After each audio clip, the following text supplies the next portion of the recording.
Okay, next Joscho Stephan lick.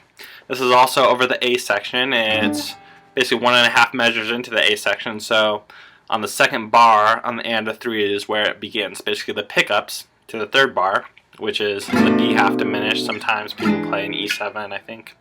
Okay, and I think he's singing in the B half diminished because as you see, he's basically playing around a B half diminished, which again substitutes for E minor 6. B half diminished also substitutes for E7. Okay.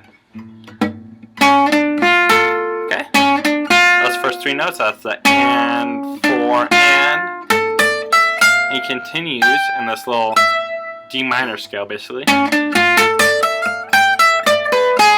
But now he's in sort of an E7. Okay.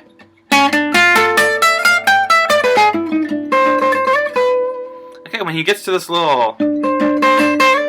I think he's changing his picking. I've been told that he uses a hybrid picking pattern. I don't think he's doing all down picking. By the way, I heard the recording. It sounds like he's definitely using an up pick on that second string.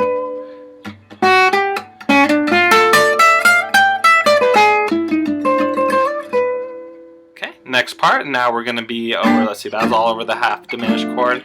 Now we're over at E half diminished. Going to the C sharp. Now back into the D minor, and you can see that. Again, the enclosure of the root again, and then he walks down chromatically to B, which is the Dorian 6. That's where Gypsy Jazz gets this nice funky little minor sound. It's from that Dorian 6 that they're always using, which is actually a sharp 6 in the key of D minor.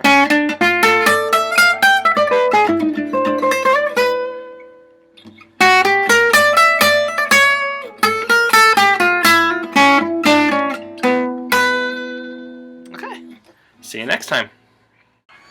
Okay, we are continuing in on our Joscho Stephan Bossa Dorado licks. And this is where we get to where they become pretty difficult for me to play.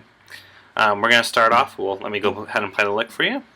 This is over going into an A. This is the pickups to one of the A's. I can't remember which one, but it's a pickup to A.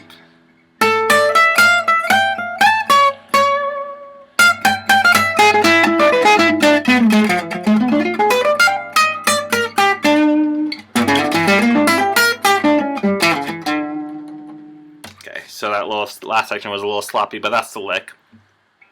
Okay, like I said, it's going into A, and he's going to start off just going over a basic D minor chord up to the third. Basically going scholarly up in a little sequence.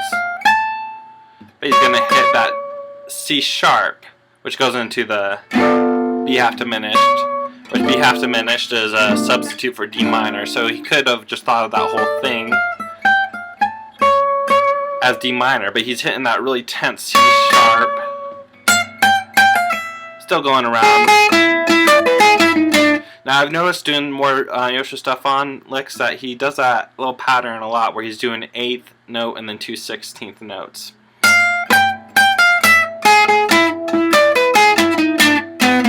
Just like that. It's sort of got like a nice little swing to it. Let's see.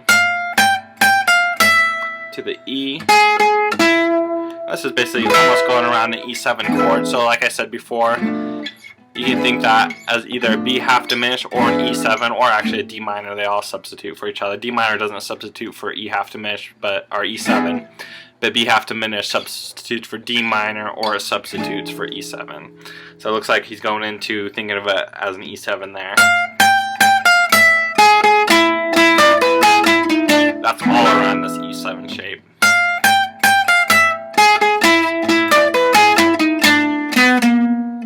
Now we're on the next measure, which, let's see, that's going in, that's still E7. And that's just the traditional, E7 diminished arpeggio. But he goes to the sharp 7 and down to the 7.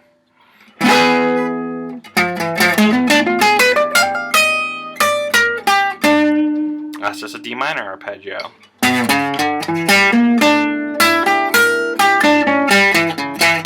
And that's the part that was tripping me up there. It starts on the and of 4 and it's all 16th notes. And let's see, to analyze that, it looks like it's another diminished pattern. After he gets there, that's all diminished. Then he encloses the D at the end. And you see that so often now that, again, I've transcribed so many licks. You see so many Gypsy Jazz players enclosing the root at the end of their phrases. Okay, I'm sorry, these ones are pretty tough for me, so hopefully that was a decent explanation. But if not, download the tablature and you can come up with your own explanation.